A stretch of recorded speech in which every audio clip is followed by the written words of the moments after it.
Now, the rest of the story. Future sociologists inevitably will judge our right-now world, at least in part, by our product advertising. And one wonders, what will tomorrow say about today's ads, which sometimes literally sell soap with sex? And what about cigarette ads? I have before me a cross-section of cigarette advertising from roughly 50 years ago, representing 5 tobacco companies. Compared to current ads, they are mostly straightforward, hard sell. P. Lorillard Company's biggest item was Kent cigarettes, boasting the trademarked Micronite filter. Those were the days before even the filter itself was condemned for containing asbestos. Anyway, pictured in the ad is a man's hand reaching into a fishbowl filled with various cigarettes, a simple admonition against choosing your brand at random.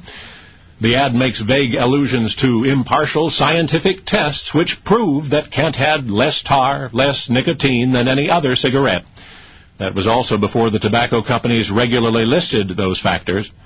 The ad says, quote, "This filter is made of a filtering material so efficient it has been used to purify the air in atomic energy plants of microscopic impurities."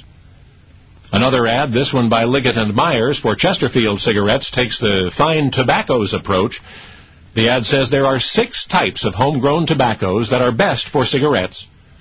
Then the types are listed by their official agricultural designations. Chesterfield combines all of those tobaccos with aromatic Turkish tobacco, it says. And there is a photograph of tobacco being sold at auction.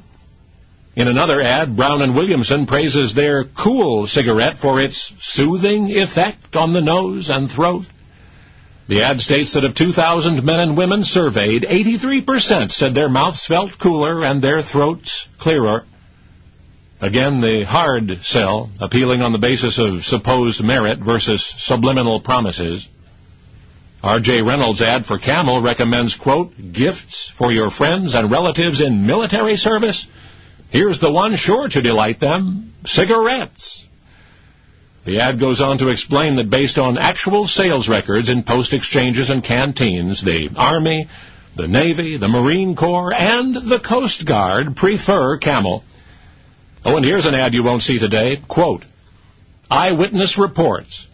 Doctors who have tested Philip Morris cigarettes on their own patients and made their own observations are the best friends Philip Morris has."